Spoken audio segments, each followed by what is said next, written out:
Hello guys, welcome to advocate Mohanan legal points. നമ്മൾ നോട്ടറിമാരിൽ നിന്നുള്ള സേവനങ്ങളെ പറ്റിയിട്ടാണ് ഇന്ന് പറയാൻ ഉദ്ദേശിക്കുന്നത്.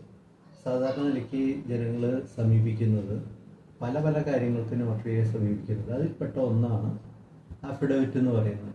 അഫിഡവിറ്റ് എന്ന് പറഞ്ഞാൽ സാധാരണ നിലയ്ക്ക് ആ നൽകുന്ന വ്യക്തി, ആ സത്യവാങ്മൂലം എന്നാണ് മലയാളത്തിൽ പറയുക, ആ വ്യക്തി ഒരു സംഭവത്തെ പറ്റിയിട്ട്, ഒരു കാര്യത്തെ പറ്റിയിട്ട് ആധികാരികമായുള്ള ഒരു പ്രഖ്യാപനമാണ്. അത് വളരെ സത്യസന്ധമായിരിക്കണം, അതിൽ കള്ളത്തരങ്ങളൊന്നും പാടില്ല. അപ്പോൾ അങ്ങനെ വരുമ്പോൾ നോട്ടറി ചെയ്യുന്നത് എന്താ വെച്ചാൽ, ഈ വരുന്ന വ്യക്തി തന്നെ ആളെ ഐഡന്റിഫൈ ചെയ്യാനുള്ള രേഖകളും കാര്യങ്ങളൊക്കെ പരിശോധിച്ച് ഉറപ്പ് വരുത്തിയതിന് ശേഷം മാത്രമാണ് ഒരു അഫിഡവിറ്റ് തയ്യാറാക്കുന്നത്. അപ്പോൾ ആദ്യമായിട്ട് വന്ന ആളെ കൊണ്ട് തയ്യാറാക്കിയിട്ടുള്ള അഫിഡവിറ്റിന്റെ താഴെ ഒപ്പിടിപ്പിച്ച് അതിന് താഴെയാണ് നോട്ടറി അഡ്വക്കേറ്റ് 100 രൂപയുടെ സ്റ്റാമ്പ് ഒട്ടിച്ചിട്ടുള്ള, അതിൻ്റെ മേലെ സീലും, പിന്നെ താഴെ അഡ്വക്കേറ്റിൻ്റെ ഒപ്പും, അതിന് താഴെ വീണ്ടും സീലും വയ്ക്കുന്നു. ആ കാര്യങ്ങൾ മാത്രമാണ് ഈ അഫിഡവിറ്റിൽ വരുന്നത്.